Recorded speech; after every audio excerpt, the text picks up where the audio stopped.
के कपिल देवभूति संवाद में वर्णन है, यदि जब बालक 7वें महीने में हो, उस समय माताएं यदि बहुत कथाएं सुने, कथाएं पढ़ें, भागवत का अध्ययन करें, सुंदर ग्रंथ पढ़ें, उसका असर बालक पर पड़ता है।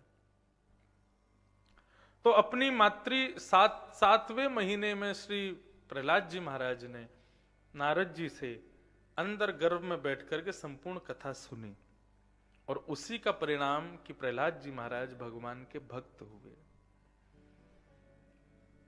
हिरण्यकश्यप हिमालय से लौट करके आया, ब्रह्मा जी से वरदान मांगे, अमर बन जाऊं। ब्रह्मा जी बोले अमर का वरदान नहीं दे सकता मैं, क्योंकि मैं खुद अमर नहीं हूं।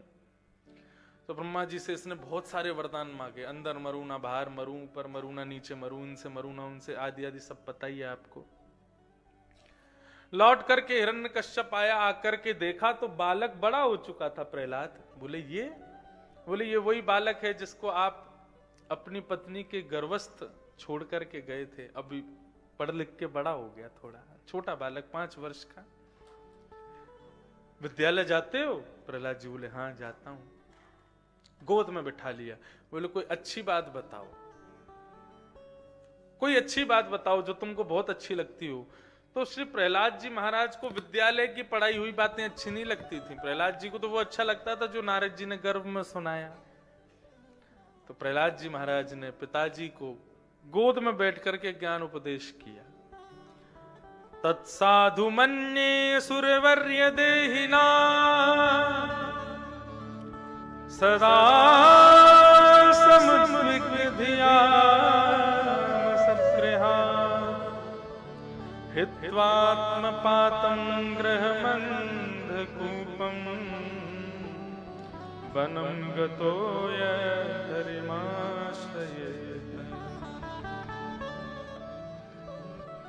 हे असुरवर्य, आपने कहा कि कोई अच्छी बात बताओ। पिताजी अच्छी बात तो यही है कि संसार एक अंधा कुआं है, और इस अंधे कुएं में हम आप सब लोग भेड़ चाल चलते हुए गिरते जा रहे हैं। हमको चाहिए इस अंधे कुएं से बचने के लिए वनम गतः, वन में जाकर के भगवान का भजन करना चाहिए। जितना इस संसार में गिरते जाएंगे उतना फंसते जाएंगे। प्रहलाद जी महाराज से ये भाव सुनकर के हिरण्यकश्यप को क्रोध आया। बोले ये मेरे शत्रु की चर्चा तुम सीखते हो विद्यालय में? संडमर्क गुरुजी को बुलाया, बोले क्या पढ़ाते हो मेरे पुत्र को, क्या बोल रहा है? संडमर्क गुरुजी बोले हमने नहीं पढ़ाया आपके इस बालक को, हमें लगता है ये गर्भ से पढ़ के आया है, आप इसको फिर से विद्यालय भेज दीजिए, हम फिर से पढ़ा लिखा के 1 साल बाद भेजेंगे, शायद तब कुछ अच्छा बता दे। 1 साल के लिए प्रहलाद जी फिर पढ़ने गए। 1 साल बाद पढ़ करके लौट करके आए छुट्टियों में, हिरण्यकश्यप ने फिर गोद में बिठाया, बोले बेटा कोई अच्छी बात बताओ। पिताजी हम अच्छी बात बोलते तो हैं लेकिन आपको अच्छी लगती नहीं है। नहीं बेटा अच्छी लगेगी, अब की बार बताओ। तो प्रहलाद जी महाराज बोले 9 प्रकार की भक्ति होती है पिताजी। श्रवणम कीर्तनम विष्णु स्मरणम पाद सेवनम अर्चनम वंदनम दास्यम सख्य आत्मनिवेदनम। ये 9 प्रकार की भक्ति। अच्छा बंधुओं, कल मैंने कहा था इस पर थोड़ा विस्तार करेंगे, लेकिन समय तो आज भी भाग रहा है। लेकिन मैं आपको थोड़ा सा एक भाव बताऊं। इन 9 भक्तियों में 7 भक्ति ऐसी हैं जो आप कर सकते हो, लेकिन उन 7 भक्तियों में परिपूर्ण जब आप हो जाओगे तब 2 भक्ति भगवान आपको प्रदान करेंगे। कौन कौन सी? सबसे पहली भक्ति श्रवण, सुनो, कथा सुनना, ये भगवान की प्रथम भक्ति है, ये आप कर सकते हो, आपके वश में। दूसरा कीर्तनम विष्णु। कीर्तन का मतलब केवल भजन कीर्तन नहीं होता, कीर्तन का मतलब कीर्ति का गान। ये कथा कहना भी एक प्रकार कीर्तन के समान है।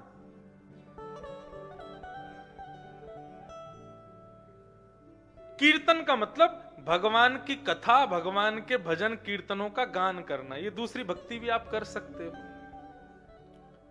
स्मरणम, भगवान को याद करना, ये भी आप कर सकते हैं। भगवान को नित्य अपने हृदय में विराजमान करके उनका स्मरण करो।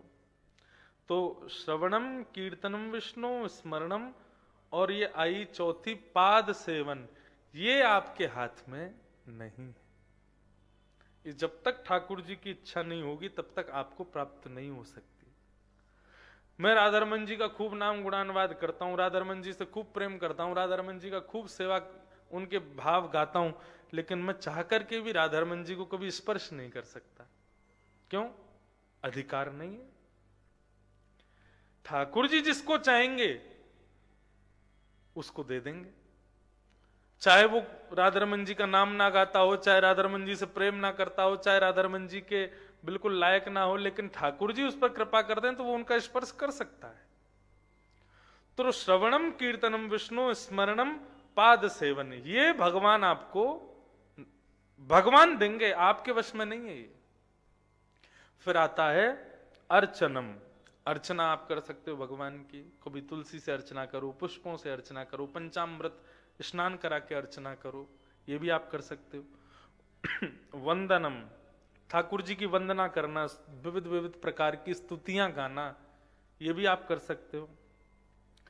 दास्यम, ठाकुर जी के दास बन जाना, ये भी आप कर सकते हो। आप ठाकुर जी के दास बन जाओ, ठाकुर जी मेरे स्वामी हैं, मैं ठाकुर जी को दास हूं, ऐसी भावना रखो। अर्चनम, वंदनम, दास्यम, फिर आती है सख्य। ये भक्ति भी आपके हाथ में नहीं है, ये भक्ति भी ठाकुर जी आपको प्रदान करेंगे। और अंतिम भक्ति आत्मनिवेदनम,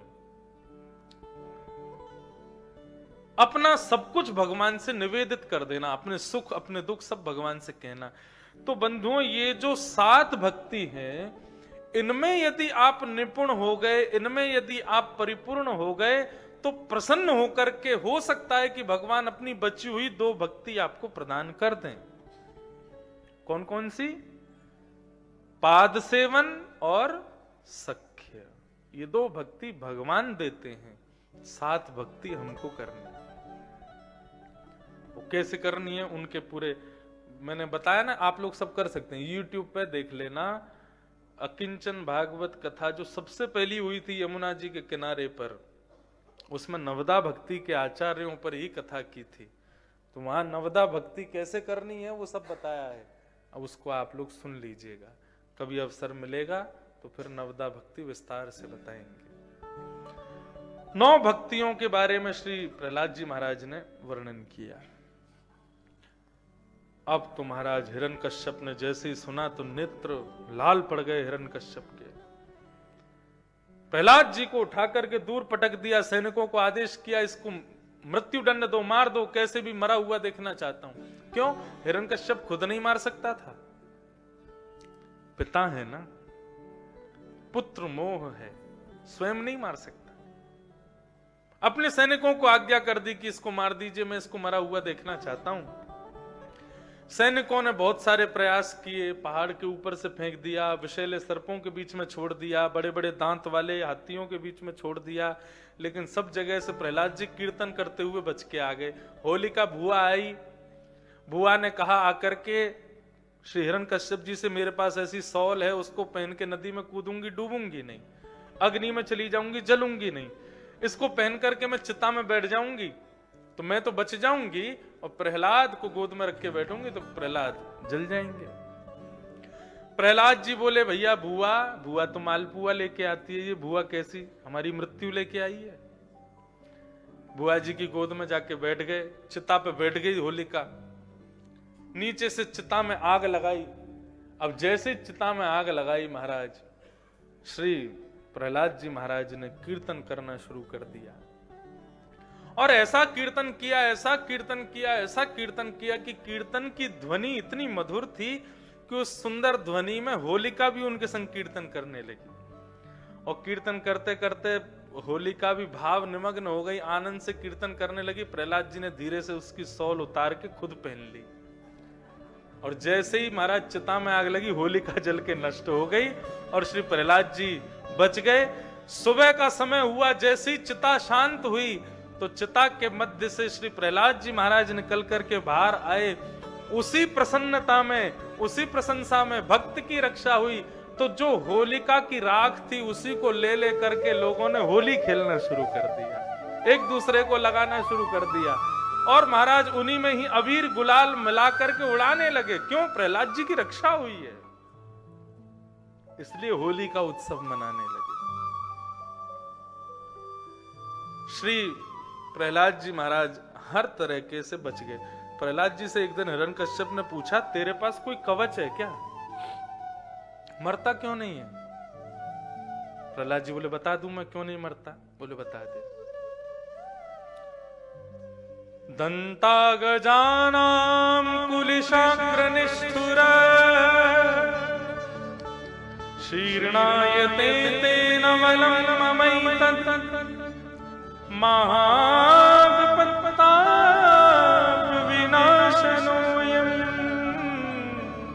जनार्दनानुस्मरणानुभाव।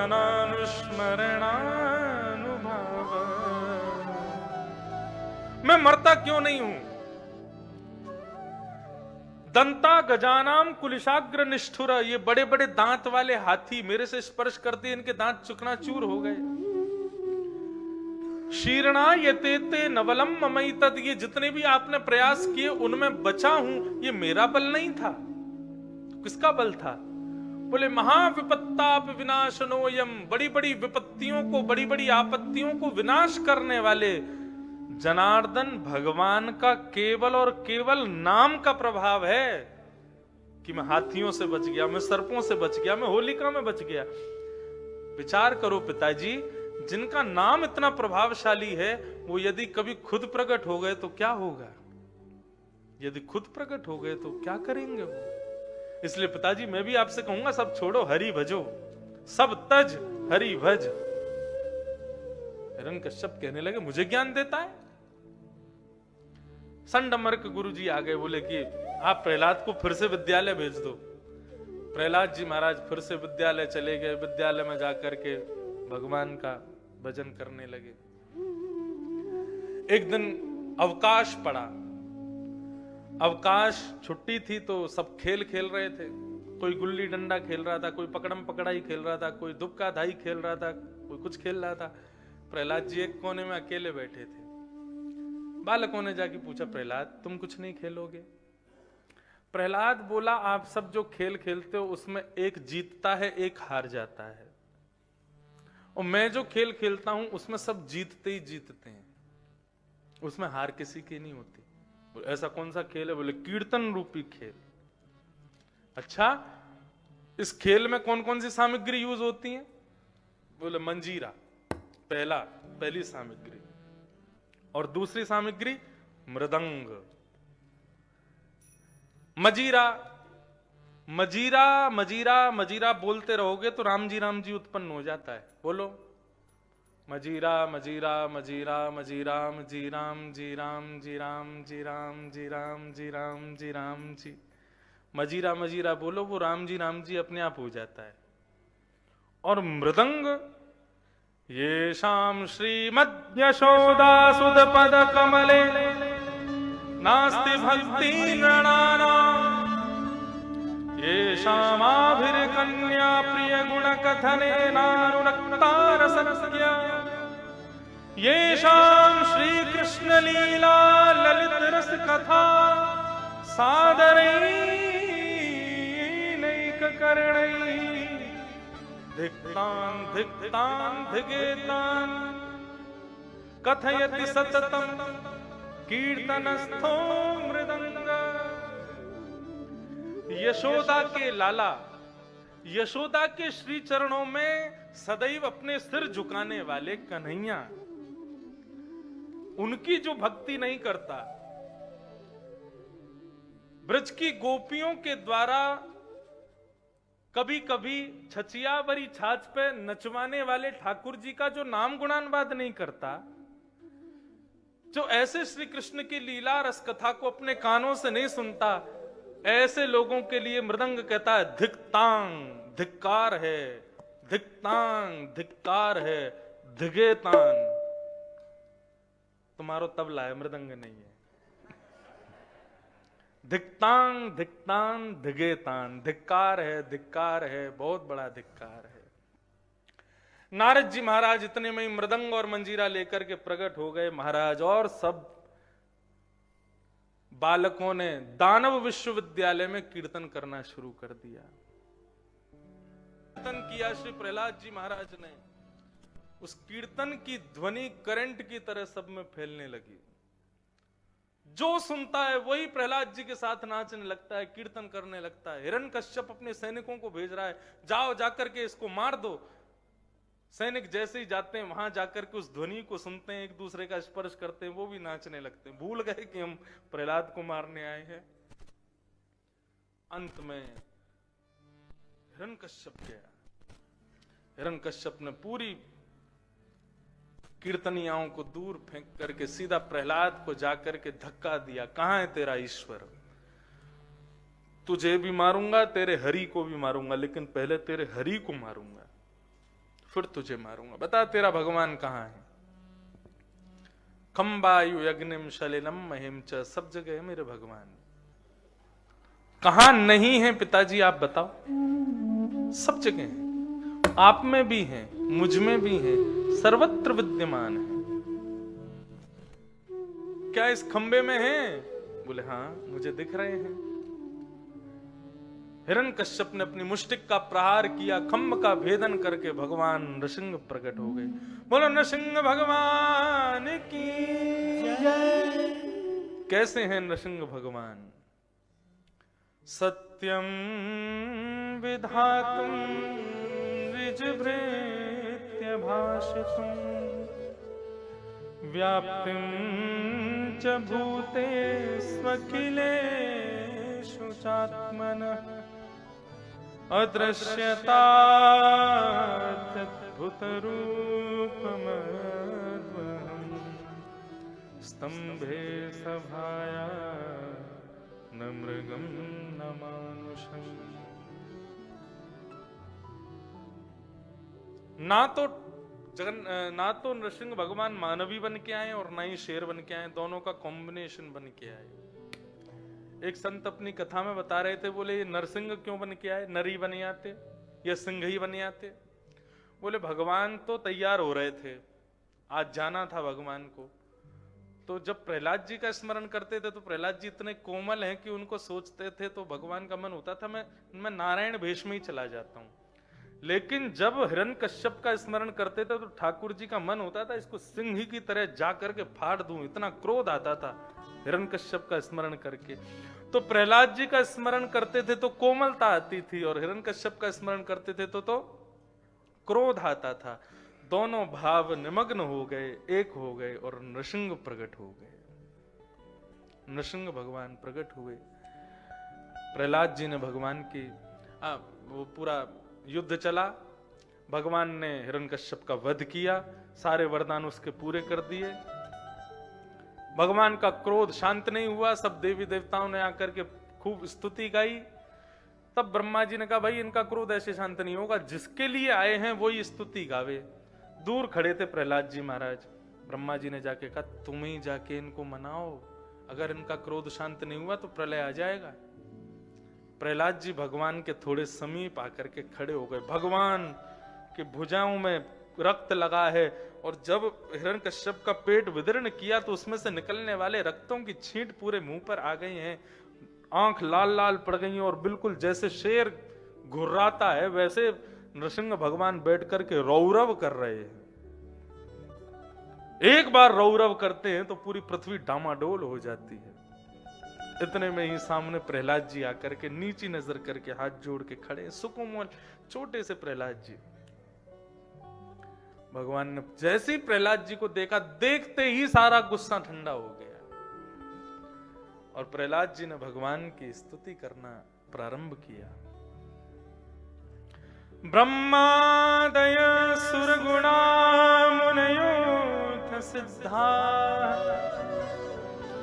सत्त्वैकतानमतयो वचसां प्रवाहै नाराधितुं पुरगुणैः अधुनापि पिप्रू किं तोष्टुमर्हति समे हरिरुग्रजाते।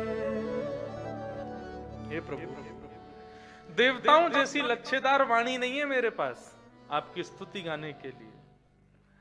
मैं तो एक साधारण सा बालक हूं, और साधारण भी नहीं, आपके छूने योग्य भी नहीं हूं प्रभु। आप तो अत्यंत पवित्र हैं और मैं तो एक दानव का बेटा हूं।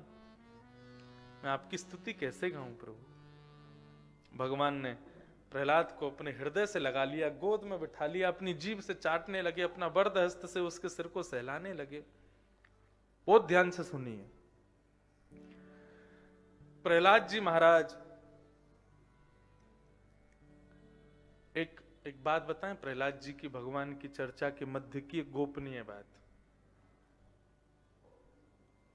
प्रहलाद जी भगवान की गोद में बैठे हैं, भगवान ने अपनी भुजाओं में प्रहलाद जी को ले रखा है, बीच बीच में भगवान उनको चाटने लग जाते हैं, फिर उनके ऐसे सिर सहलाते हैं उनका। इन सबके मध्य भगवान ने प्रहलाद जी से पूछा, तुमको डर नहीं लगता? ये देखो, लक्ष्मी डर के भाग गई, ब्रह्मा डर के भाग गए, शिव डर के भाग गए, तुमको डर नहीं लग रहा? तो प्रहलाद जी ने उत्तर दिया, बोले प्रभु वो लोग डरेंगे जो आपके मुखमंडल को देखेंगे, मैं आपका मुख देख ही नहीं रहा, मैं तो आपके चरण देख रहा हूं, और जो चरणों को देखेंगे उसको डर क्यों लगेगा? वास्तव में संसार चक्र कदनाद ग्रसताम प्रणीत, आपके मुखमंडल को देखने में लाभ नहीं है, आपके चरणों को देखने में लाभ है। भगवान बोले कैसे? बोले जिस प्रकार जब चक्की चलती है ना, तो बीच में गेहूं छोड़े जाते हैं, सारे गेहूं पिस जाते हैं, लेकिन आपने कभी देखा हो तो चक्की के बीच में जहां गेहूं डाले जाते हैं वहां एक लकड़ी का एक सहारा होता है जो उस चक्की में लगा रहता है, एक आध गेहूं उसके नीचे फंस जाता है तो वो पिसने से बच जाता है। बोले प्रभु ऐसे ही संसार चक्र है, इसमें सब पिस रहे हैं, लेकिन आपके चरणों की छत्र जिसने अपने ऊपर लगा लिए वो संसार चक्र से पिसने से बच जाता है, इसलिए आपके चरणों का दर्शन करना।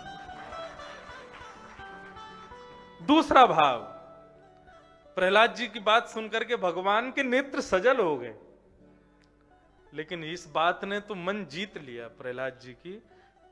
प्रहलाद जी बैठे बैठे क्या करते हैं, भगवान के ये बड़े बड़े हाथ, प्रहलाद जी का इतना सा हाथ, प्रहलाद जी अपने दोनों भुजाओं से ठाकुर जी का हाथ पकड़ते हैं और ठाकुर जी के हाथ में अपने छोटे से भुजा, अपने छोटे से हाथ को खोल के रख देते हैं। भगवान से कहते हैं प्रभु भूमन भ्रमामि वद मे तव दासयोगम्। प्रभु आप जरा मेरा हाथ देखेंगे?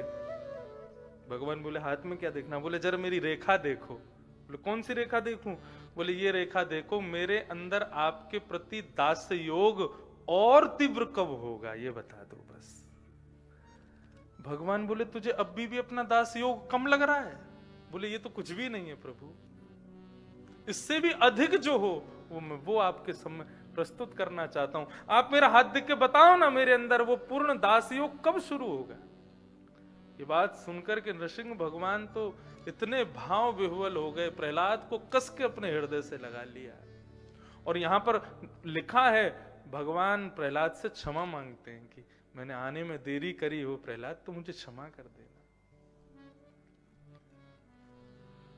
प्रहलाद जी कहते हैं आपने मुझे सब कुछ दे दिया, आपने कभी अपने भुजा, अपने वरद हस्त को लक्ष्मी के सिर पर नहीं रखा, आपने कभी गोद में शंकर जी को नहीं बैठाया, आपने कभी ब्रह्मा को चाटा नहीं है, ये सब क्रियाएं इनको भी प्राप्त नहीं जो इस प्रहलाद को प्राप्त हो गई। सब कुछ तो दे दिया प्रभु, और क्या मांगू आपसे? और यदि आप देना चाहते हो तो केवल एक वरदान दे दो, मेरे पिता को सदगति दे देना, वो मेरे पिता थे। भगवान बोले ये कहने की बात नहीं है प्रहलाद, तुम्हारे जैसा भक्त जिस कुल में जन्म लेता है उसके पिता क्या 21 पीढ़ियां तड़ जाती हैं उसकी, तुम ऐसी बात मत करो। इस प्रकार भगवान प्रहलाद जी को आशीष दे करके वहां से प्रस्थान कर गए। बोलो भक्तवत्सल भगवान की।